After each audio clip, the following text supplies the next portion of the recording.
사실 어떻게 보면 특별한 내용이 없이 보통 이제 다 아는 내용이지만은 이것을 어떻게 우리가 구도자들과 또 우리 삶 속에 적용을 해서 함께 나눌 수 있을까? 이런 방법도 있구나 하는 것으로 이렇게 참고를 해주시면 쉽게 우리가 접근을 할 수 있을 거라고 생각합니다. 창세기 1장은 우리가 지난주에 살펴봤죠. 지난주에 했던 거 기억나시나요? 네. 이 내용을 했었는데 창세기 1장을 통해서 우리가 생각했던 것은 뭐냐면 성경을 어떤 사건이나 그 이적 중심 또 기별 중심보다는 그걸 이제 관계 중심으로 성경을 바라보는 시각으로 접근하는 게 좋겠다는 생각을 제가 가졌습니다. 그래서 창세기 1, 2, 3장은 굉장히 많이 있는데 이 기별 속에 담겨져 있는 의미는 우리가 얼마만큼 잘 깨닫고 이해하고 있나라는 생각을 제가 해보면서 접근을 했고요. 그래서 창세기 1장을 통해서 지난 채했던 내용들을 접근해 보면 우리의 가치는 하나님의 생명의 가치 또 하나님의 목숨의 가치를 가진 존재다라는 것을 제가 말씀을 드렸습니다. 그래서 하나님이 우리를 창조하실 때 그냥 창조하신 것이 아니라 뭔가 잘못됐을 때 신이 인간이 되어서 목숨을 버릴 만큼의 가치를 우리에게 줬기 때문에 우리는 매우 특별한 존재다라는 말씀을 지난주에 드렸습니다. 그래서 우리 이창영 장로님께서 알려주신 여러 가지 이제 성경을 바라보는 시각도 있고 그걸 같이 결합해서 보면 하나님께서 우리를 창조하신 이유가 여러 가지가 있지 않습니까? 그 이유 중에 가장 근본적인 이유는 하나님의 일을 다시 그러니까 대신하게 하는 일이라고 그 장로님께서 말씀을 하셨는데, 제가 바라보는 시각도 마찬가지입니다. 그래서 하나님께서 어떤 일을 대신하게 하셨을까? 저는 이제 1장에서 그 답을 저는 찾고자 합니다. 그게 뭐냐면 바로 생육, 번성, 충만이에요. 생명은 하나님만이 창조하실 수 있는 능력이잖아요. 그래서 하나님께서 그 생명을 이어가고 나누게 할 수 있는 특권을 누구에게 주셨냐면 사람에게 주셨어요. 그렇게 확대하면 그게 이제 오늘 할 내용인 가족에게 주신 거죠. 그래서 이 가족은 하나님의 일을 대리해서 맡은 교회입니다. 교회. 대리자들이에요. 그래서 하나님의 사랑과 또 하나님의 생명과 그 모든 것들을 함께 나누는 그 장이 가족이고 또 그 대상이 사람이라는 것입니다. 그래서 사람을 통해서 하나님 일을 하고 그게 이제 죄로 인해서 깨어지게 되었죠. 그래서 예수님이 이 땅에 오셔서 다시 하는 게 뭐냐면 아버지의 일을 보여주는 거예요. 네. 그래서 예수님이 요한복음 6장 38절에 나를 보내신 이의 뜻을 행하려 하기 위해서 이 땅에 오신 거예요. 즉 아버지를 보여주기 위해서 오신 거죠. 그래서 아버지의 뜻은 뭐예요? 영생을 얻는 거예요. 생명을 얻게 하는 것입니다. 즉 아담과 그의 아내를 통해서 생육 번성해서 영원한 생명을 하나님 안에서 누리게 하는 게 하나님의 뜻인데 죄가 그것을 파괴시켰다는 거예요. 그래서 예수님이 오셔서 다시 그 생명, 영원한 생명을 나눠주기 위해서 또 그 생명을 발견하고 얻는 방법에 대해서 설명을 하신 거예요. 그리고 보여주셨습니다. 어떻게 후속의 사역을 이루시고 십자가에서 그래서 그걸 믿는 자들에게 영원한 생명이 주어지는 것입니다. 그래서 영생은 모두에게 주어지는 것이 아니라 믿는 자에게 주어집니다. 요한복음 3장 16절에. 그래서 아버지의 뜻을 이루기 위해서 하신 일들이 제가 세 가지 사역 말씀드렸죠. 첫 번째 여기가 아닌가요? 제가 좀 헷갈리는데. 그래서 예수님께서 이 땅에 오셔서 하신 그 세 가지 사역의 첫 번째가 영적 친교. 두 번째는 사회봉사. 세 번째는 전도봉사입니다. 이 세 가지 사역을 통해서 아버지의 뜻을 드러내셨는데요. 나중에 자세히 이 말씀들은 제가 따로 드리도록 하겠습니다. 이게 이제 1장을 통해서 우리가 했던 내용입니다. 그 다음에 이제 2장이 나타나 있는 내용들은요. 하나님께서 인간의 행복을 위해서 두 가지 제도를 만드셨는데 첫 번째는 우리 다 아는 바와 같이 안식일 제도죠. 두 번째는 가족 제도인데요. 일반 교회를 다니지 않으신 분들은 안식일 그러면 크게 이제 알레르기 반응이 없어요. 근데 이제 개신교, 일요일교회 다니신 분들은 안식일 딱 얘기를 하는 순간부터 이 사람이 뭔가 나를 이상한 길로 인도하나 보다라고 이렇게 색안경을 끼고 보는 사례들이 많습니다. 그래서 안심을 시키셔야 돼요. 이 안식일이 뭐 토요일이냐 일요일이냐 그걸 설명하는 것이 아니라 성경이 말하는 안식일의 의미가 뭔지를 설명하려고 한다. 그것도 뭐 자세히 하려는 것이 아니라 전반적으로 개론적으로 남아있는 이야기를 하려고 한다는 것을 딱 알려줘야 좀 안심을 하고 2장을 시작을 할 수가 있습니다. 그래서 이 두 가지 제도, 안식일 제도와 가족 제도를 통해서 하나님의 뜻을 이루게 하시려고 하셨고, 인간의 행복을 위해서 이 제도들을 주셨는데요. 첫 번째는 이제 2장 2절로 3절에가 안식이라는 단어는 없지만 일곱째 날을 거룩하게 하시고 복주셨다는 이야기를 통해서 이제 창조의 완성을 이렇게 이루셨는데요. 그 다음에 이제 가족 제도는 이제 남자가 부모를 떠나 그 아내와 합하여 둘이 한 몸을 이룰지로다라고 해서 가족을 만드셨습니다. 그 내용을 이제 차근차근 살펴보면요. 우리 다 아는 내용입니다. 첫 번째는 안식일은 창조의 기념일이죠. 이 창조의 기념일은 어떤 의미를 가지고 있습니까? 이것을 뭐 구구절절 설명할 필요는 없습니다. 왜냐하면 다 설명해도 못 알아들을 경우가 굉장히 많습니다. 요즘 시대에 많은 분들이 독해력이 굉장히 떨어집니다. 그렇게 굉장히 많이 떨어지기 때문에 성경책을 한번 읽어도 쉽게 이해하는 분들이 그렇게 많지 않습니다. 그리고 청소년들은 더더욱 그래요. 대학생들도 마찬가지고. 그래서 성경책을 읽으면 가르친 분이 한 번 더 설명을 해 주셔야 돼요. 우리 재림교인들은 아주 오랫동안 이 성경 교육을 받고 성경을 읽으면 딱 머릿속에 바로바로 들어오기 때문에 설명하지 않아도 다 아시겠지만 일반 개신교를 포함해서 많은 사람들이 성경을 한번 읽으면 머릿속에 잘 입력을 못 하더라고요. 경험상에 보면. 그래서 한번 읽게 하시고 또 설명을 반드시 해 주셔야 돼요. 창조의 기념일, 이게 무슨 말이냐. 저는 이제 이런 방법을 택합니다. 우리의 생일은 1년에 몇 번씩 옵니까? 한 번씩 오죠. 그래서 생일을 지낼 때마다 뭐 철이 들기 전에는 항상 이게 부모에게 선물 달라고 그러고 뭐 생일 파티 해달라고 하지만은 철이 들고 난 다음에 생일 때가 되면 누가 가장 생각이 나요? 부모죠. 나를 낳아주시고 또 양육해 주신 부모를 먼저 생각하게 됩니다. 그래서 생일날 저도 마찬가지고 부모님께 항상 전화를 드려서 잘 키워주셔서 감사합니다. 이렇게 인사를 꼭 드려요. 마찬가지로 이 지구의 생일은 근데 일주일에 한 번씩 온다고 성경은 이야기합니다. 그래서 일곱째 날에 다른 날을 이렇게 설명해 주지 않았어요. 첫째 날이나 둘째 날을 설명하지 않고 일곱째 날을 복 주셨다라고 성경은 분명하게 얘기를 하고 있고요. 그날에 안식하시고 창조의 기념일로서 배정하셨다. 그리고 내 생일이 있다는 것은 어떤 의미를 가지고 있습니까? 나를 낳아주신 부모가 있다는 것이죠. 마찬가지로 안식일을 지킨다는 것은 우리를 창조하신 창조주 하나님이 있다는 것을 믿는 것이다. 그것을 분명하게 밝히셔야 돼요. 그리고 안식일을 거룩하게 지킨다는 것은 내가 창조함을 받았다는 것을 믿는 거예요. 그래서 이건 행함이 아니다. 뭐 안식일을 지키고 안 지키고 이게 문제 그걸 떠나서 내가 이 날을 거룩하게 지키는 것은 나를 창조하신 하나님이 계시고 내가 창조함을 받았다는 것을 믿는 날이다.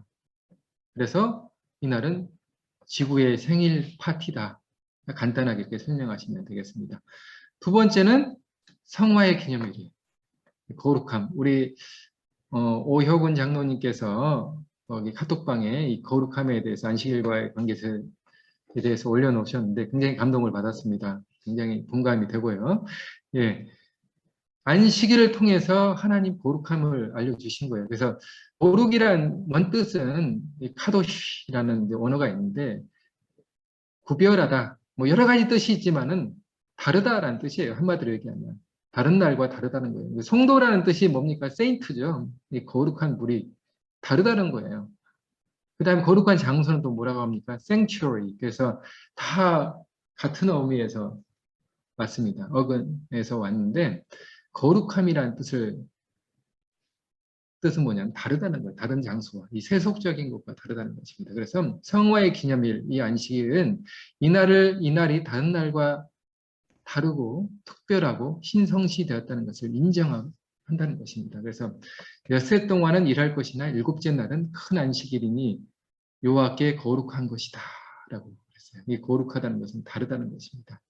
그래서 우리가 분명한 이 날을 구별하죠. 이 재림교인으로서. 특히 우리는 이제 아주 오랫동안 안식교라는 이름으로 불렸기 때문에 이 안식일은 우리의 정체성이 돼버렸어요.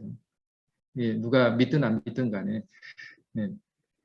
그래서 이 날은 다른 날, 하나님과 우리와의 관계 속에서 있는 날이다라는 것을 뭐 구구절절 설명할 필요는 없습니다. 이렇게 간단하게 이런 날이다라고 설명하시면 되겠습니다. 그 다음에 구속의 기념일이다. 이날은. 왜냐하면 신명기 5장이 출애굽기 20장의 내용과 같지만 약간 다릅니다. 출애굽기 20장의 모세가 십계명을 하나님께 받아서 반포를 할 때는 출애굽한 지가 얼마 되지 않았어요. 않았는데 신명기 5장은 그로부터 한 40년이 지났죠. 그래서 출애굽 1세대 패역한 무리들이 다 대부분 이제 죽었어요. 죽고 나니까 이제 새롭게 모세가 애굽에서 구원하여 주신 여호와 하나님의 이름을 이제 설명하면서 그 하나님은 애굽 땅에서 되었는데 그곳에서 우리를 구원하여 주신 하나님이 이르노니 안식일을 그렇게 지키라라고 설명하신 것입니다. 그래서 안식일은 구원과 관련되어 있다. 그래서 구원받은 백성이 지키는 것이다. 구원받기 위해서 이 날을 지키는 것이 아니라 구원받은 백성이 이 날을 지키는 것이 안식일이다라고 설명하시면 되겠습니다. 그 다음에 충성의 표입니다. 충성의 표. 출애굽기 31장 13절 너는 이스라엘 자손에게 말하여 이르기를 너희는 나의 안식일을 지키라. 이는 나와 너희 사이에 너희 대대의 표징이다. 나는 너희를 거룩하게 하는 여호와인 줄 너희가 알게 함이라. 그래서 안식일은 내가 하나님의 백성이고 하나님의 은혜로 구원받은 백성이며 또 하나님을 위해서 창조함을 받은 특별한 존재라는 것. 그래서 이 하나님을 내가 섬긴다라는 것에 대한 충성의 표시로서의 안식일. 네. 그 다음에 이 안식일은 치유의 날이죠. 예수님은 안식일을 치유의 날로 삼으셨어요. 생명을 구하는 것과 죽이는 것 어느 것이 옳으냐 하면서 예수님께서 안식일에 치유 사역을 이렇게 하셨는데요. 이 치유 사역은 다 이 사회봉사 영역에 다 들어가죠. 예수님이 굉장히 이 사역을 열심히 하셨어요. 그래서 심지어 안식일에도 이 사역을 하셨는데요. 그래서 안식일은 치유의 날이다. 그래서 우리의 몸뿐만 아니라 정신, 영성, 관계가 회복되는 날이다라고 설명하시면 되겠습니다. 그래서 또한 이 안식일은 마지막 시대의 사명, 마지막 시대에 우리가 외쳐야 될 것이다. 그래서 세천사의 기별에 안식이라는 단어는 없지만 이 경배, 십계명 출애굽기 20장 8절에서 11절에 보면 출애굽기 안식일 계명을 설명할 때 그 하나님을 묘사할 때 똑같은 단어가 나옵니다. 하늘과 땅과 바다와 물들의 근원을 만드신 이를 경배하라. 이 말은 창조주를 경배하는 것이죠. 계명에서 창조주 경배와 관련되어 있는 것은 그 날짜와 관련되어 있는 게 바로 안식일이죠. 그래서 안식일을 회복하라는 이 마지막 시대의 사명으로 이 안식일을 종말론적인 개념으로서의 안식일을 또 설명하시면 되겠습니다. 그 다음에 이제 가족의 의미인데요. 두 번째, 이 가족은 창조의 의미를 성취시키는 장소로서의 의미를 가지고 있습니다. 생육, 번성, 충만, 정복, 다스리라 이 모든 것들은 하나님께서 창조의 목적을 정확하게 담고 있다라고 저는 생각합니다. 개인적으로. 그래서 이 가족은 그것을 실현시키는 장소예요. 그것을 확대해 보면 교회가 그걸 실현시키는 곳이죠. 그래서 가족은 하나님의 창조의 의미를 성취시키고 그래서 실현하는 곳으로서의 가족을 하나님께서 주셨다. 그 다음에 이제 가족은 축복의 통로다. 하나님께서 누구를 부르셨어요? 창세기 12장에 아브라함을 부르셨습니다. 근데 아브라함 혼자 부른 것이 아니라 가족을 부르셨죠. 그 가족을 통해서 큰 민족을 이루게 하시고 하나님께서 아브라함에게 주실 수 있는 최고의 복을 주셨는데 그 복이 뭐냐면 너를 축복하는 자에게는 내가 복을 내리고 너를 저주하는 자에게는 내가 저주하리니 땅의 모든 족속이 너로 말미암아 복을 얻을 것이다. 저는 이 말씀 보고 깜짝 놀랐습니다. 와, 그냥 복만 주신 것이 아니라 누구든 함부로 손가락질하거나 저주도 못하게 만드셨어요. 그래서 아브라함을 축복하는 자에게는 아브라함이 받았던 축복을 같이 받는 것이고, 저주하는 자에게는 그 저주가 자기에게 또 임하는 것입니다. 근데 이 말씀이 뭐 제가 이제 이 축복의 성경에 나타난 축복의 의미를 설교하는 것을 굉장히 좋아하고 자주 하는데요. 이 말씀이 이제 창세기 13장, 14장, 15장으로 계속 이어져요. 사실은 이것만 할 수가 없으니까 제가 간단하게만 하고 설명을 넘어가겠습니다. 근데 이제 갈라디아서에 보면 바울은 이 아브라함이 받았던 이 축복이 혈통적 개념에서 이것을 믿음의 개념으로 확장을 시킵니다. 그래서 갈라디아서 3장 17절에 보면 믿음으로 말미암은 자들은 아브라함의 자손인지 알지어다. 그래서 아브라함이 받았던 축복을 같이 받는 거예요. 그리고 아브라함을 부르셨던 이유를 분명하게 설명을 하고 있습니다. 8절에 하나님이 이방을 믿음으로 말미암아 의로 정하실 것을 성경이 미리 알고 먼저 아브라함에게 복음을 전하되 모든 이방인이 너로 말미암아 복을 받으리라. 이게 아브라함을 부르신 이유예요. 축복의 통로로서. 근데 아브라함만 부른 것이 아니라 가족을 부르신 것이죠. 그래서 아브라함의 그 가족을 통해서 복음의 통로가 되게 하신 것입니다. 9절에 보면요. 그러므로 믿음으로 말미암는 자는 믿음이 있는 아브라함과 함께 복을 받는다. 그래서 우리는 영적으로 아브라함의 자손이고 아브라함이 받았던 축복을 같이 받은 거예요. 그리고 아브라함이 받았던 그 사명 또한 우리도 같이 받게 되는 것입니다. 그래서 아브라함이 가족이 행했던 그 축복의 통로로서의 역할이 우리 가족에게도 동일하게 그 사명이 주어진 것이죠. 그래서 아브라함에게 복음을 전하되 그 축복의 의미는 그 실체는 복음입니다. 복음. 그래서 그 복음의 실체를 좀 더 살펴보면 바로 그 복음의 실체가 누구냐면 바로 예수님이에요. 네, 14절에 보면 그리스도 예수 안에서 아브라함의 복이 이방인에게 미치게 하고 믿음으로 말미암아 성령의 약속을 받게 하고 그래서 아브라함을 축복했던 이유는 뭐냐면 바로 그 축복의 통로가 되게 하고 구체적으로 살펴보면 언약의 조상, 또 믿음의 조상, 또 메시아의 혈통의 조상이 되게 하기 위해서 그에게 축복을 허락해 주신 것이죠. 그래서 아브라함은 자신감이 있었어요. 어디를 가든지 흔들리지 않았습니다. 물론 그가 자기 아내를 누이라고 2번이나 또 거짓말을 치고 어려움을 겪기도 했습니다. 믿음의 연약함을 보여주기도 했지만 그럴 때마다 하나님께서 그 아브라함을 지키시고 부르셨던 이유는 뭐냐면 그 약속 때문이에요. 그를 통해서 복음의 통로가 되게 하고 메시아의 혈통이 되게 하시겠다라고 약속을 했기 때문에 그를 지키신 것입니다. 그거 잘나서 시킨 게 아니에요. 그래서 아브라함이 또 얼마나 많은 축복을 받았든지 롯과 함께 거주할 수가 없었죠. 그래서 13장에 보면 조카 롯을 데리고 가서 언덕 위에서 네가 좌하면 내가 우하고 네가 우하면 난 좌하겠다. 근데 조카 롯은 좋은 땅을 선택했습니다. 그래서 아브라함은 덜 좋은 땅으로 갔죠. 그럼에도 불구하고 아브라함은 흔쾌히 갔어요. 왜요? 어디를 가든지 아무리 척박한 땅이라 할지라도 본인이 가는 곳은 무엇이 임합니까? 하나님의 축복이 임하기 때문에 그렇습니다. 그래서 아브라함의 자손들, 믿음의 가족들은요. 조금 억울한 일을 당한다 할지라도 억울해야 할 필요가 없습니다. 왜요? 내가 가는 곳이 축복의 땅이 되고 하나님이 나에게 엄청난 우리가 상상할 수 없는 축복을 우리에게 주시기 때문에 아브라함은 아무리 덜 좋은 땅에 간다 할지라도 내가 가면 그곳에 하나님의 축복이 임하리라는 믿음이 있었습니다. 그래서 과감히 그가 덜 좋은 땅으로 갔죠. 그래서 하나님은 이 아브라함을 통해서 큰 축복을, 재물도 주실 뿐만 아니라 여러 가지 우리가 상상할 수 없는 축복들을 받았다는 것을 우리가 성경을 통해서 알 수가 있죠. 그 다음에 이 가족은 교회로서의 가족입니다. 교회의 기능으로서의 가족이에요. 사도 바울은 에베소 교회에 보내는 편지에서 5장 31절부터 33절에 이 가정을 교회로 비유를 하죠. 그래서 이 가정은 교회예요. 교회의 기능을 가지고 있습니다. 그래서 우리의 가정이 교회로서의 기능을 유지할 수 있도록 우리가 관리를 해야 돼요. 그래서 하나님께서 생육 번성 충만하려면 하나님의 목적이 실현되는 이 가족이 교회로서의 기능을 같이 함께 해야 되는 것입니다. 복음을 함께 공유하고 나누는 장이 돼야 돼요.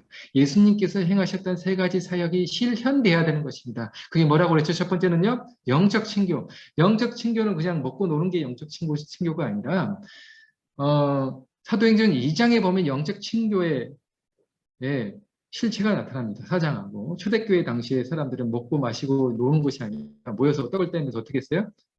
서로 위로하고 격려하고 그게 영적 친교예요. 서로를 붙들고. 그 다음에 사회봉사 영역은요. 나누고 가지고 있는 것을 함께 나누는 것입니다. 그 다음에 전도봉사 활동은요. 말씀을 증거하는 것이죠. 이게 예수님이 하셨던 세 가지 사역입니다. 예수님께서 제자를 선택하셨을 때 밤새 기도하시고 선택하셨을 때 이 세 가지 이유를 두셨어요. 귀신을 쫓게 하신다. 쫓게 하신다. 귀신을 쫓게 한다는 내용이 뭐예요? 사회봉사 영역이죠. 치유사요. 그 다음에 나와 함께 거하게 하기 위해서 나와 함께 거하게 하는 그것은 뭐예요? 영적 친교를 나누게 하는 것이죠. 그 다음에 전도도 하게 하고 이게 예수님께서 밝혔던 12제자를 선택하셨던 그 이유예요. 세 가지 사역이 실제로 이루어진 것이죠. 가정도 마찬가지예요. 가정도 이 일을 이루게 하신 것입니다. 그래서 레위기 19장 3절에 보면 이 창세기 2장에 나타났던 안식일 제도와 가족 제도의 두 가지 사역, 두 가지 제도가 이 가정을 통해서 어떻게 실현해야 될 것인지에 대한 내용을 설명하시는데요. 레위기 19장 3절. 너희 각 사람은 부모를 경외하고 나의 안식을 지키라. 부모 경외하는 것과 안식을 지키는 것은 같은 선상에 놓는 것입니다. 왜 그럴까요? 자, 부모 공경과 하나님 공경은 같은 의미를 가지고 있습니다. 자, 출애굽기 20장 12절에 보면 내 부모를 공경하라 그랬어요. 그러면 이 땅에서 너희 생명이 길리라. 생명과 관련돼 있죠. 요한복음 3장 16절. 하나님이 세상을 이처럼 사랑하사 독생자를 주셨으니 이는 저를 믿는 자마다 멸망치 않고 영생을 얻게 하려 하십니다. 하나님 공경하면 뭐가 주어집니까? 영원한 생명이 주어집니다. 즉 부모 공경과 하나님 공경은 생명과 관련되어 있다는 사실을 성경이 알려주고 있는 거예요. 그래서 부모 공경을 통해서 하나님 공경하는 것을 배우는 게 이 가정입니다. 하나님의 사랑의 마음을 가지고 자녀를 사랑하는 것이 이 자녀를 사랑하는 마음, 사랑하면서 아버지 하나님의 마음을 헤아리는 연습을 하는 것이 이 가정이에요. 창세기 22장에서 아브라함이 이삭을 제물로 바치려고 했을 때 그 마음의 실물 교훈을 얻었잖아요. 아버지 하나님의 마음을 헤아리는 연습을 했잖아요. 그걸 통해서 여호와 이레의 하나님을 경험했듯이 이 가정은 바로 아버지 하나님의 마음을 헤아리는 그 마음을 헤아리는 장소이고 또 부모 공경을 통해서 하나님 공경하는 법을 배우는 것이 바로 이 가정이다. 이 가정은 그래서 굉장히 소중한 것입니다. 축복의 통로요, 교회고 복음의 통로로서 하나님께서 이 가정을 주신 거예요. 그래서 안식일 제도와 가정 제도는 같은 의미를 가지고 있다. 그래서 사단은 이 가정과 안식일을 끊임없이 공격해서 무너지게 만드는 것입니다. 심지어 우리 재림교회 안에서도 가정이 깨어진 가정들이 이제 굉장히 많이 늘어나고 또 안식일 말할 것도 없죠. 창세기 4장부터 이 예배를 무너뜨리기 시작한 그 이야기가 등장하죠. 그래서 이 마지막 시대에도 창조주 하나님께 대한 예배를 회복하게는 그 세천세의 기별이 주어지는 것이 바로 이 안식일 제도와 관련되어 있다는 것입니다. 그래서 우리가 이 두 가지 제도를 회복할 때 우리의 참다운 행복이 또 교회의 기능과 가족의 기능이 또 하나님과 우리 사이의 관계가 회복될 것이다 라는 것입니다. 그래서 창세기 2장에 주어진 이 두 가지의 제도는 하나님과 우리 사이의 관계를 더욱더 친밀하고 또 공교하게 만드는 제도들이다라는 것입니다. 네, 2장은 여기까지 하겠습니다. 질문 있으신가요? 없으시면 3장으로 넘어갈까요? 아니면 토론을 좀 이렇게 할까요? 어떤 게 좋을까요?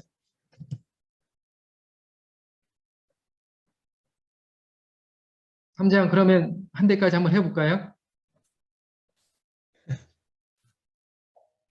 네, 뮤트를 하고 있어갖고. 네. 네.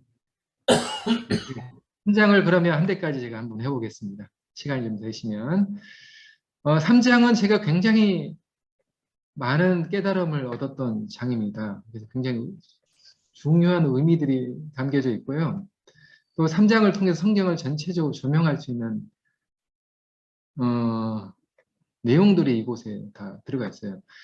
3장은 이 장에서 우리에게 주어진 그 행복이 깨어지는 그 안타까운 장면이 등장하는데요. 저는 이걸 통해서 뭐 인간의 죄가 마음에서부터냐 아니면 선악을 알게 한 나무를 열매를 먹었을 때부터냐 뭐 그런 여러 가지 뭐 죄의 문제, 인간의 문제 그걸 다루려고 하는 것이 아니기 때문에 그것은 뭐 심화 과정에서 나중에 우리가 뭐 살펴보면 될 것 같고요. 이곳에서는 그냥 성경에 나타나 있는 외면상 나타나 있는 그 내용만 살펴보면 되겠습니다. 제가 3장은 어떤 식으로 접근을 하냐면 이제 상담 심리학적 관점에서 제가 접근을 이렇게 많이 합니다. 사단이 여자를 미혹하는 그 과정이 있습니다. 첫 번째는 뭐냐면 바로 의심하게 하는 것입니다. 3장 1절에 보면 뱀은 여호와 하나님이 지으신 들짐승 중에 가장 강교하니라. 뱀이 여자에게 물어 이르되 하나님이 참으로 너희에게 동산 모든 나무의 열매를 먹지 말라 하시더냐. 사단 알았죠. 먹지 말라고 한 것을. 근데 똑같은 것을 질문합니다. 우리가 아이들을 놀릴 때 늘 그러죠. 똑같은 말을 하면서 정말 그랬어? 라고 자꾸 물어보면 아이들이 긴가민가 이렇게 고개를 갸우뚱하듯이 이 여자에게 묻습니다. 정말 그랬어? 하면서 의심을 하게끔 유도를 하는 것이죠. 예, 그래서 동산 중앙에 있는 나무 열매는 하나님의 말씀에 너희는 먹지도 말고 만지지도 말라. 너희가 죽을까 하노라. 하나님 먹지 말라고 했어. 라고 하니까 뭐라고 그래요? 왜곡하죠. 뱀이 여자에게 이르되 너희가 결코 죽지 아니하리라. 너 먹어도 안 죽어. 먹어도 안 죽어. 걱정하지 마. 근데 창세기 2장 17절은 뭐라고 그래요? 선악을 알게 하는 나무의 열매는 먹지 말라. 내가 먹는 날에는 반드시 죽으리라. 근데 사단은 뭐라고 그래요? 안 죽는다. 왜곡한 거죠. 말씀을. 사단이 이제 우리를 미혹하는 과정. 의심. 그다음 두 번째 왜곡 과정인 거죠. 그 다음에 세 번째는 말씀의 의도를 왜곡하죠. 먹으면 왜 안 된다고 그랬어요? 죽기 때문에. 여러 가지 이제 신학적, 성경적 의미가 들어있기는 하지만, 이제 5절에 보면 너희가 그것을 먹는 날에는 너희 눈이 밝아져 하나님과 같이 되어 선악을 알을 줄 하나님 아심이라. 네. 말씀의 의도를 왜곡시키는 것입니다. 그래서 사단이 우리에게 접근한 세 가지 단계. 첫 번째는 뭐라고요? 의심하게 하고, 두 번째는 왜곡하고, 세 번째는 그 말씀 의도까지 왜곡하는 것입니다. 그래서 그 깨어진 행복의 그 결과, 죄의 결과가 이제 이렇게 나타납니다. 첫 번째는 부끄러움이죠. 수치심을 느낀 것이죠. 이 수치심에 대한 여러 가지 이제 이야기들이 있는데요. 하여튼 7절에 보면 그들의 눈이 밝아져 자기들이 벗은 줄을 알고 무화과 나무 잎을 엮어 치마로 삼더라. 그들이 잃어버린 옷이 뭐였을까요? 예, 시편 104편 2절에 보면 주께서 옷을 입은 같이 빛을 입으시며, 이 빛은 뭡니까? 생명이에요, 생명. 우리 주님께서 이 땅에 오셔서 십자가를 참으사 부끄러움을 개의치 아니하시고 우리의 부끄러움을 가려주셨는데요. 창세기 3장 21절에 보면 여호와 하나님이 아담과 그의 아내를 위하여 가죽 옷을 지어 입혔다라고 설명하고 있습니다. 무화과 나무 잎으로 그들의 수치를 가릴 수 있습니까? 없어요. 근데 자꾸 인간들은 자기가 뭔가 부끄러움을 이겨보려고 하는 행동들이 뭐예요? 도망가거나 회피하거나 그런 모습으로 등장하죠. 가릴 수가 없어요. 그래서 이들에게 가죽옷을 지어 입혔는데 첫 번째 희생이 일어납니다. 우리는 이 가죽옷의 첫 번째 희생이 동물이 뭐라고 생각을 합니까? 성경에는 뭐 정확하게 이게 기재가 되지는 않았지만 우리는 양으로 생각하죠. 우리의 유월절 양 그리스도께서 희생되셨다라고 설명하고 있습니다. 그럼 이 양을 누가 잡았을까요? 레위기서를 보면 죄인이 죄 용서를 받기 위해서 희생 제물을 가져오죠. 그리고 그 머리에 안수를 하고 자기 죄를 고백합니다. 그 죄가 어디로 전가가 돼요? 희생 제물로 전가가 되고 그 희생 제물을 누가 잡습니까?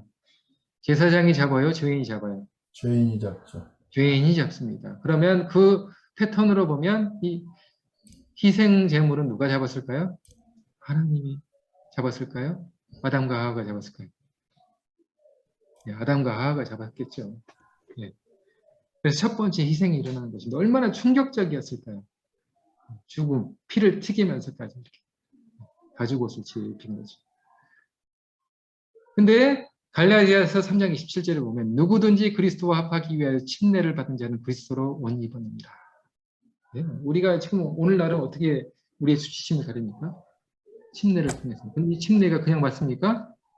죄를 고백하고 예수 그리스도를 개인의 구주로 영접할 때 사도행전 2장 38절에 37절에 뭐라고 그래요? 베드로의 설교를 듣고 나서 유대인들이 예수님께 와가지고 제자들에게 와가지고 우리가 어찌 해야 되냐? What shall we do? 그래요.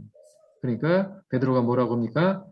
우리가 죄를 고백하고 회개하고 침례를 받고 죄 사함이 이르라. 그리하면 성령이 너에게 선물로 주어진다. 그랬어요.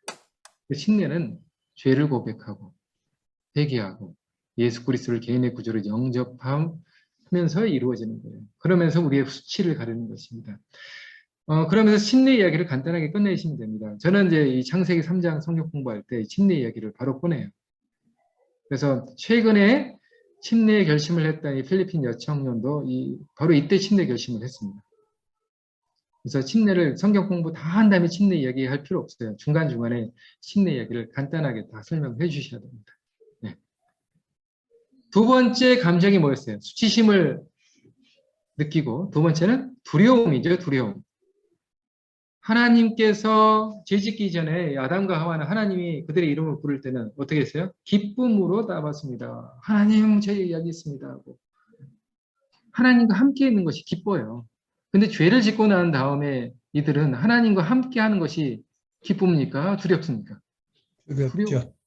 근데 죄인들은 자꾸만 무서운 하나님을 생각하게 돼 있어요. 그래서 그 문제가 자기에게 있는 것이 아니라 누구에게 있다고 생각해요? 하나님께 있다고 생각해요. 하나님이 나를 벌 주려고 하는 것이 아니냐. 근데 누구의 마음이 변한 거예요? 아담과 그의 아내의 마음이 변한 거죠. 그래서 죄를 지으면 꼭 보면 죄인들은 하나님께 불평하고 욕하면서 도망가요. 하나님 당신이 문제라고 하면서. 근데 창세기 3장은 하나님의 문제가 아니라 누가 문제예요? 아담과 그의 아내가 문제라고 얘기를 하고 있어요. 죄 짓기 전에는 하나님이 그들의 이름을 부르는 게 너무나 행복하고 좋았는데 죄 짓고 난 다음에는 그들의 이름을 부르는 것이 붉은 반 썩은 반이 무서워요. 무서운 하나님을 누가 만들었어요? 죄가 만든 거죠. 죄가. 가정에서도 마찬가지죠. 아이들이 잘못하면 어때요? 부모를 무서워하게 돼 있어요. 혼날까 봐. 저희 아이들이 어렸을 때 제가 이제 퇴근하고 집은 문을 딱 열면 아이들이 아빠 하고 달려와요. 맞냐고 그러면서 안아주고 뽀뽀도 해주고. 근데 어느 날 문 열고 딱 들어오면 아이들이 없어요. 그럼 무슨 일이냐고 물어보면 제 아내에게 물어보면 큰 사고를 쳐가지고 자기네들끼리 싸우고 뭐 엄마한테 크게 혼나가지고 아빠 오면 아빠한테 더 혼날까 봐 숨은 거예요. 저는 제 아이들을 사랑하는 마음이 똑같은데 그 아이들이 생각하기에는 아빠가 오면 우리를 혼낼 거야 라고 생각을 하는 거예요.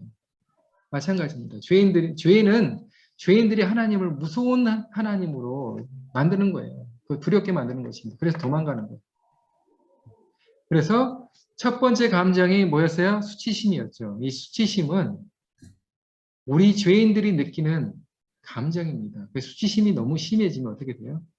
회피하고 싶어요. 그 수치심은 굉장히 고통스러운 감정입니다.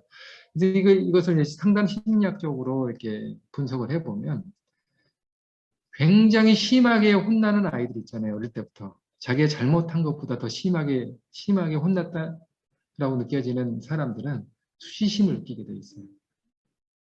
그리고 그 마음이 굉장히 불편해집니다. 그 잘못을 범하고 나면 다시 그 잘못을 내가 범했던 그 대상과 같이 있으려고 하지 않아요. 마음이 불편하기 때문에. 아담과 그의 아내도 마찬가지죠. 네. 이사야 59장 2절을 보면 오직 너희 죄악이 너희와 너희 하나님 사이를 갈라놓았고 너희 죄가 그의 얼굴을 가리어서 너희에게서 듣지 않으시게 합니다. 죄가 이렇게 만드는 것입니다. 이사야도 마찬가지죠. 성전에서 기도하고 있는데 하나님이 나타났죠. 그래서 깜짝 놀란 거죠. 이제 나 망했다. 큰일 났다. 이렇게. 죄인이 하나님을 만나는 것이 이렇게 두려워지게 되는 거예요. 하나님이 죄인을 만나는 것 두려워하지 않습니다. 하지만 죄인은 그렇게 두려워하게 되어 있다는 것입니다. 자, 상자가 흥청망청 자신이 유산으로 받았던 모든 것을 다 탕진하고, 수고 다 탕진한 다음에 이제 돼지 농장에서 배고픔에 고통받고 있었죠. 근데 아버지 집에 돌아가고 싶어도 갈 수 있었어요, 없었어요? 못 갔죠. 왜요? 자기 자신을 보니까 염치가 없어서 못 가겠는 거예요.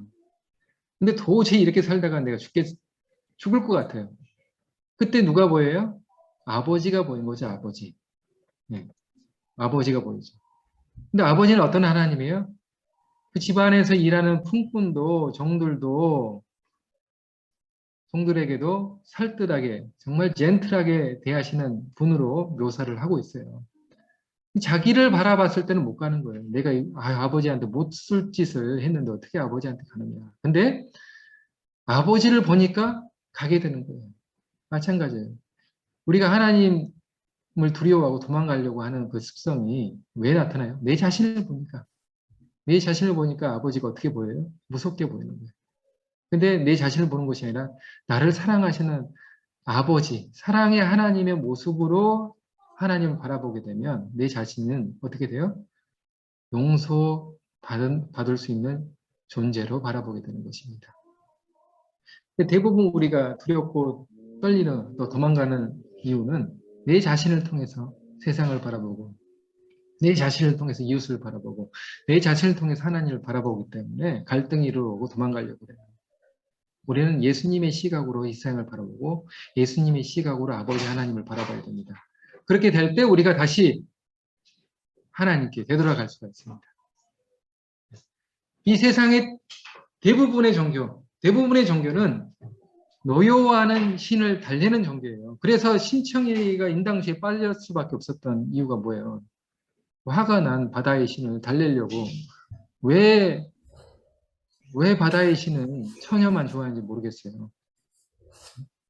그래서 인신제물을 바치는 것입니다. 근데 우리가 믿는 하나님은 집 나간 자식을 찾으러 오셨잖아요. 그게 예수님이에요.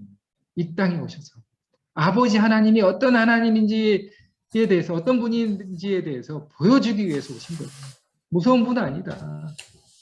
너희를 정말 사랑하시고 달래시는, 정말 꼭 껴안고 너희를 구원해 주시고자 원하시는 하나님이다. 라는 것을 예수님께서 보여주시고자 했던 것이죠. 그래서 누가복음 19장 10절에 인자가 온 것은 잃어버린 자를 찾아 구원하려 합니다. 완벽한 사람을 구원하기 위해서 온 것이 아니에요. 완벽하면 우리가 예수님도 필요 없죠. 우리가 연약하기 때문에 예수님이 필요합니다. 그래서 제가 늘 강조하는 것은 제가 상담할 때도 마찬가지입니다.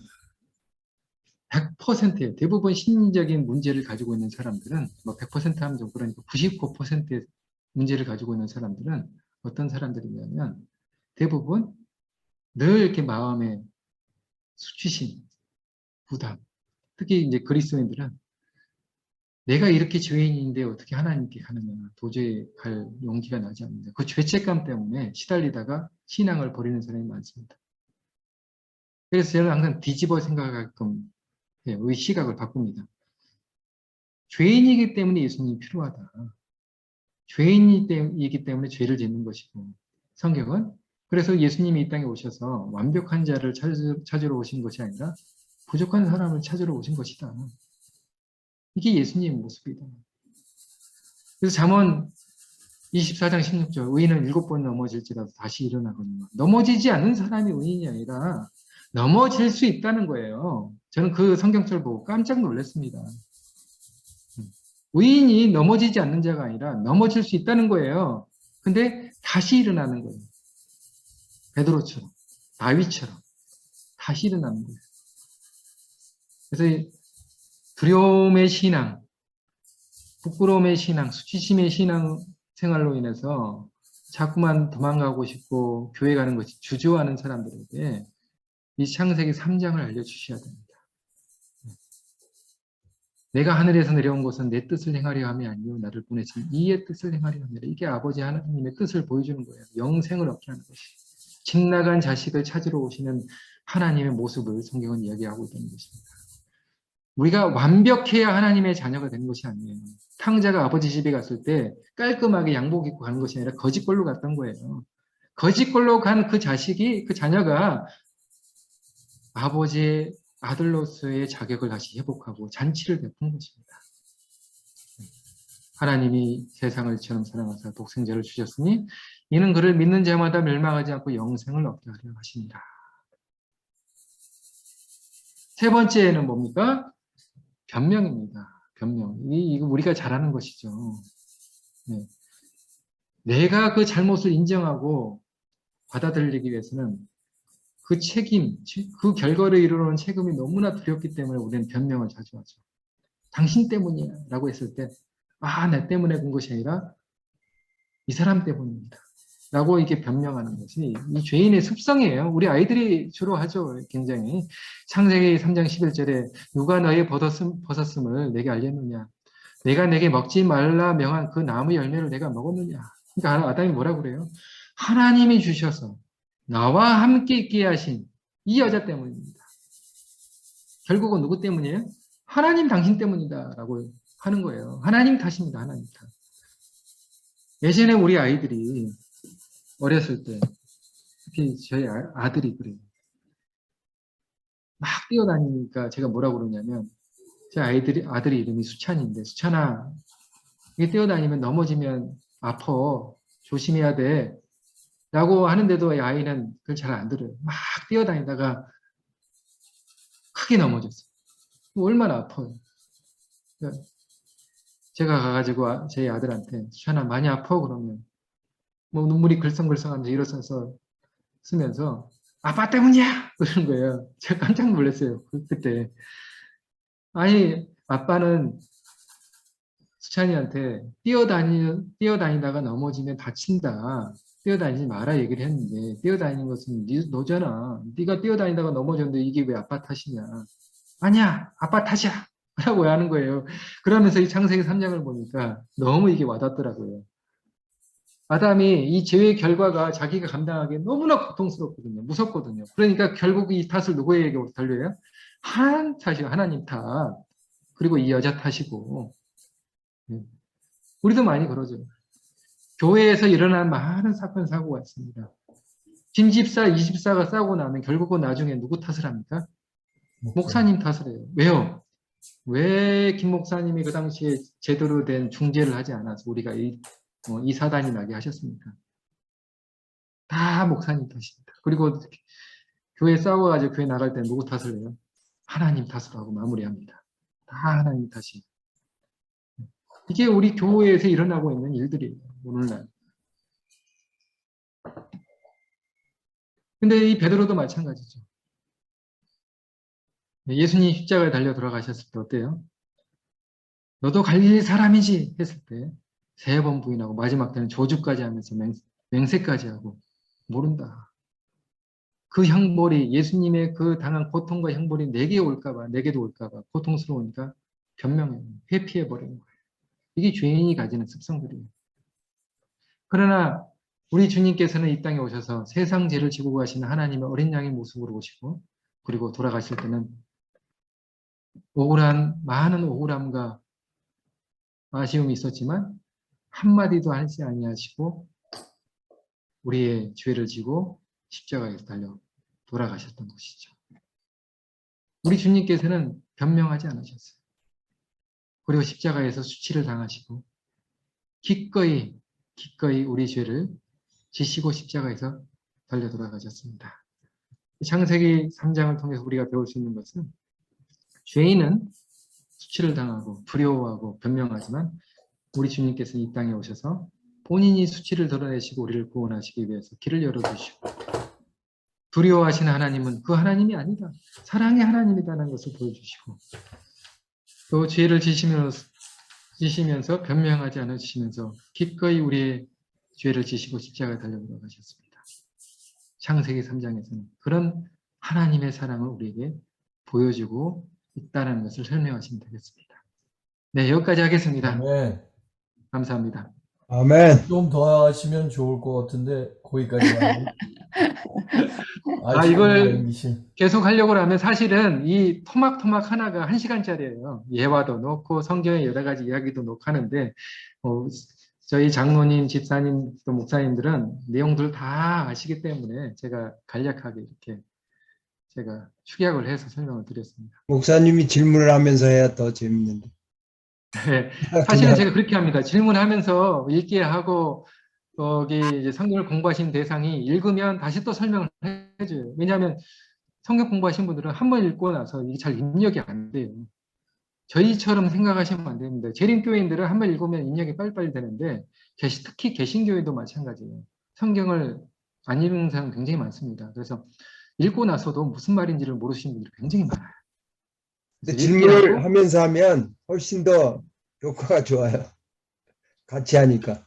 네, 제가 목요일 날 1, 2, 3 성경 공부 모임을 했던 그 반에서는 그렇게 했어요. 질문도 하고, 예. 읽게 하고, 설명도 하고 이렇게 했는데, 제가 이곳에 이제 우리 성경의 베테랑 되시는 장로님들 많이 계셔서,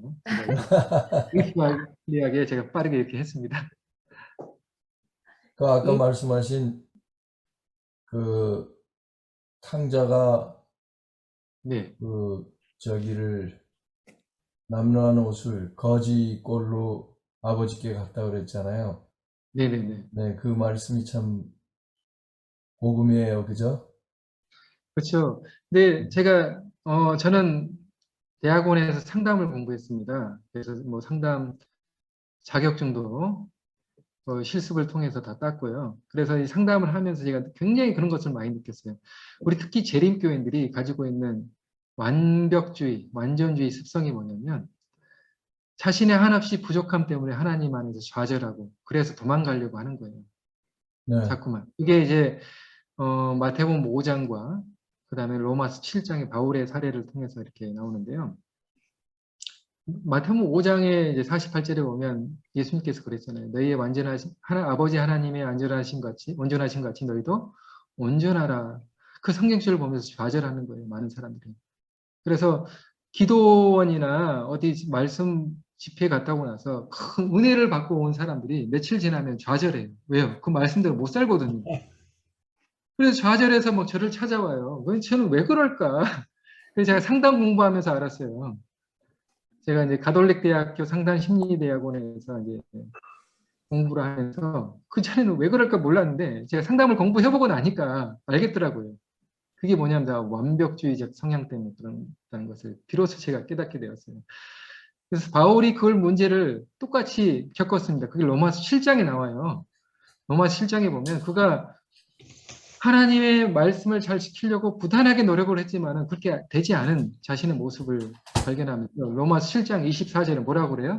오라 나는 공고한 사람이로다. 이 사망의 몸에서 누가 나를 건져내랴? 없다는 거예요. 이 절망스러운 몸에서. 그래서 그가 발견한 게 어디예요? 로마서 8장 1절에 그러므로 그리스도 예수 안에 있는 자들에게는 결코 정죄함이 없나니라고 얘기를 합니다. 그 예수님 안에서 그 죄책감을 이겨낸 거예요. 그래서 제가 상담을 하고 이제 특히 이제 기독교 상담을 받으러 오신 분들에게 부부 상담도 이렇게 종종 제가 한국에 있을 때는 했었는데 이렇게 오면 완벽하지 않은 자신과 또 완벽하지 않은 배우자, 완벽하지 않은 성도님 때문에 상처받고 온 사람들이 굉장히 많습니다. 그래서 이 교회가 다 죄인 투성이라는 거예요. 그래서 제가 못 다니겠다는 거예요. 그 어폐가 있잖아요. 죄인이니까 예수님 필요하고 죄인이니까 모여서 기도하고 함께 협력해야 되는 것인데 죄인이기 때문에 예수님께 못 가고 이 교회 못 다니겠다라고 자기 말에 모순을 달고 살아요. 그래서 뒤집어 설명합니다. 그래서 예수님이 필요한 거라. 자꾸 제가 우리의 어떤 고정관념을 내려놓고 예수님의 시각으로 바라보도록 상담을 유도하고 나중에 시간이 지나면 이래서 내가 예수님이 필요하구나 하고 깨닫고 다 가요. 마지막은. 아멘. 네. 그래서 제가 잠언 24장 16절을 너무 좋아합니다. 의인은 7번 넘어질지라도 다시 일어나거니와 악인은 땅에 엎드려 넘어집니다. 넘어지지 않는 자가 악인이라는 거예요. 바울과 다윗과 사울의 큰 차이가 그거예요. 일어난 사람과 일어나지 않는 사람. 유다와 베드로의 차이도 그겁니다. 예수님께 간 사람과 가지 않는 사람. 그 차이예요. 그들이 저지른 죄는 대동소이합니다. 아주 심각한 죄를 저질렀죠. 근데 어떤 사람은 위대한 왕이고 사도고 어떤 사람은 예수님을 판자고 이렇게 남아있는 거예요. 그래서 우리 재림교인들이 대부분 동일하게 그런 어떤 완벽주의 성향에 대한 그 감정, 그런 신앙 때문에 힘들어하고 있는 성도들 너무 많이 봤습니다. 얼굴이 늘 심각해요. 그리고 늘 보면 그 포인트는 나에게 있는 것이 아니라 남에게 갑니다. 남에게 가기도 하고 자기에게도 와요. 그래서 힘들어요. 신앙이 즐겁지 않고 늘 이렇게 고통받고 힘들어하고 세상 죄를 자기가 지고 가는 사람으로 예수님이 지고 가야 되는데 자기가 지고 가서 너무나 힘들어하는 거예요. 맞아요. 네. 내려놔야 되는데 못 내려놓는 거예요. 그게 인간이 되어서 목숨을 희생하는 것은 결코 값싼 복음이 아닙니다. 그건 충분히 제가 이해를 합니다. 그래서 하지만 그게 너무나 쉽게 주어졌기 때문에 우리가 값싸게 느껴질지는 모르겠습니다. 로마서 3장 24절에 보면 그리스도 예수 안에 있는 성령으로 말미암아 아버지의 은혜로 값없이 의롭다 하심을 얻은 자 되었다 그랬어요. 값없이. 근데 우리가 진짜 사랑을 깨달으면 변하게 돼 있습니다. 우리가 부모의 사랑을 이해하고 깨달을 때 철든다고 그러잖아요. 아이 낳고 나니까 엄마 마음이 이해되고 결혼해서 자식 키워보니까 부모님 마음이 이해되듯이 철든 신앙은 아버지 하나님의 마음을 헤아리는 신앙이에요. 그래서 왜 복음이 값싸지는가? 그것은 우리 구장로님 지적하신 것처럼 회개하는 척하고 후회하는 거죠. 죄의 형벌이 두려우니까. 그러면서 온갖 죄는 저지르면서 교회 와서 회개만 하고 다 된다는 식으로 하니까 이 복음이 값싸지는 거예요. 복음은 절대 값싸지 않습니다. 신의 인간의 생명, 그러니까 인간을 위해서 신이 목숨을 바친 사건이에요. 이거 엄청난 것이죠. 어떻게 창조주가 피조물을 위해 목숨을 바칩니까? 이거는 값싼 게 결코 아닙니다. 근데 그것을 너무나 싸구려 취급을 하는 게 뭐냐면 바로 죄입니다. 죄인이 그렇게 만든 거예요. 그래서 우리가 근데 그럼에도 불구하고 우리가 이 복음의 은혜를 마음껏 누리며 살아야 되는데 제가 이제 경험해왔던 우리 장로님, 목사님도 훨씬 더 많은 경험을 하셨겠지만 제가 이 재림교회 안에 있으면서 경험했던 제 나이가 이제 올해 49고 내년에 50인데요. 내년에 이제 산 겁니다. 반백년 산 거예요. 죄송합니다. 제가 우리 어르신들 보시고 이렇게 말씀을 드려서. 반백년 살면서 느낀 건 뭐냐면, 재림교회 안에 너무나 이렇게 신앙생활하는데 기쁨이 없는 것을 많이 발견해요. 특히 이제 시골로 갈수록 더 많이 그런 것 같아요. 제가 죄송합니다. 이런 말씀 드려서. 그런 걸 굉장히 많이 받았는데, 목회하면서도 마찬가지고. 왜 그럴까? 제가 제 모임에서도 말씀드렸던 이 내용이 뭐냐면, 삶의 기쁨이 없는 것은 이유가 뭐냐면 바로 하나님께서 받은 은혜와 축복을 감사로 드리지 않기 때문에 그래요. 내가 받은 축복이 은혜로, 내가 받은 이 복음이 기쁨으로, 감사로 표현되지 않기 때문에 그래요. 그 안식일 찬양이 행복하지 않아요. 왜요?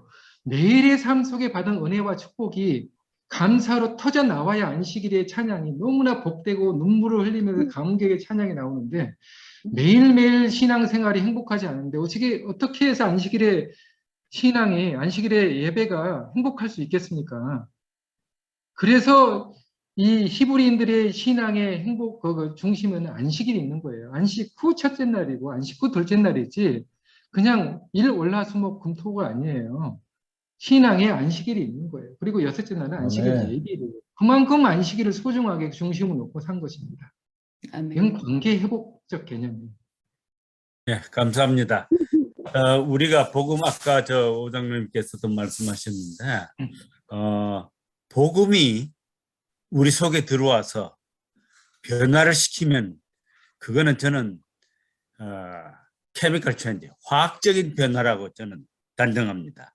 그렇게 화학적인 변화가 일어난 사람은 물리적인 변화는 저절로 따라오는 것이라고 저는 생각합니다. 네, 어떻게 생각하실지 모르겠지만 적어도 복음이 그러한 능력이 없으면 복음은 복음이 아니죠.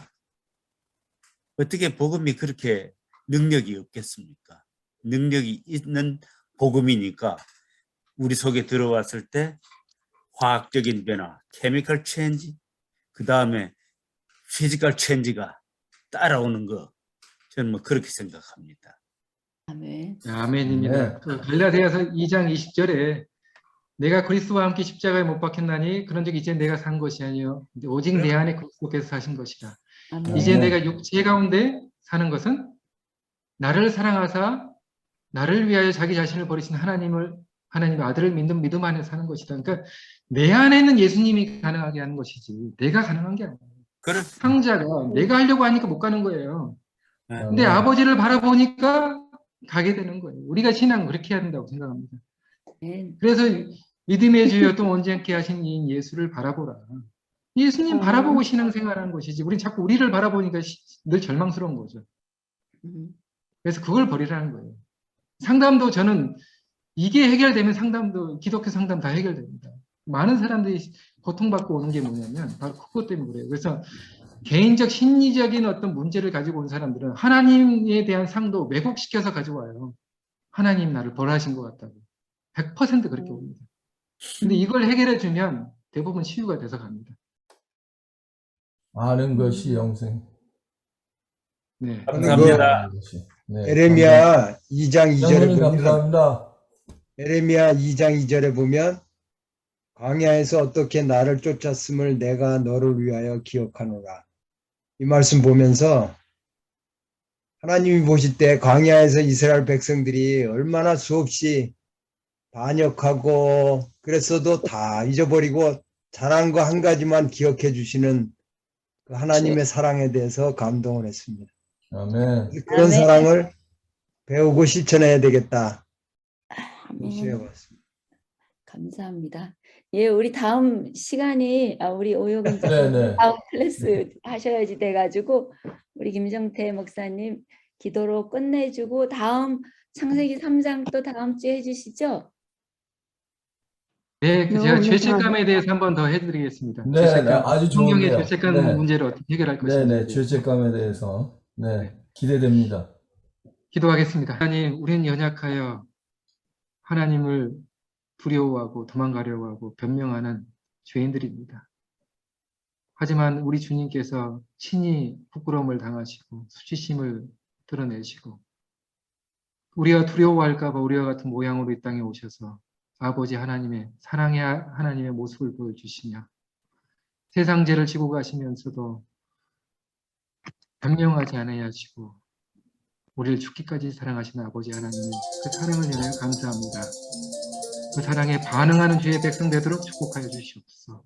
이제 더 이상 두려움의 하나님이 아닌 사랑의 하나님을 우리 마음 가운데 모시고 살아가는 또 행복한 삶을 신앙의 기쁨을 누리고 살아가는 주의 백성 되도록 축복하여 주시옵소서. 예수님 이름으로 기도드리옵나이다. 아멘. 아멘. 아멘. 감사합니다. 감사합니다. 감사합니다. 네, 감사합니다. 감사합니다. 예, 다음 주에 뵙겠습니다. 네. 이숙 집사님 이번 안식일에 교회에서 예배 드리나요? 네, 예배 드립니다. 네, 아, 그러면 또 가서 반갑게 뵙겠네. 아무래도 네, 네, 감사합니다. 안녕히 계세요. 사모님 감사합니다. 내일 아침 만나요. 예, 우리 들어가겠습니다. 우리 스카이프로 수고하셨어요. 연결해서 두 분이 또 옆에 계십니다. 아 그래요. 줌으로 못 아이고, 들어오셔가지고 줌으로 못 들어오셔서 옆에 스카이프에 연결했습니다. 오늘 김정태 그러셨- 목사님 수고 많이 하셨고요. 또 우리 구자익 장로님 들어와 주셔서 감사합니다. 예, 감사합니다. 예, 감사합니다. 조동석 장로님 감사합니다. 이왔습니다. 주님 안에서 평안하십시오. 감사합니다. 예, 오효근 장로님 감사합니다.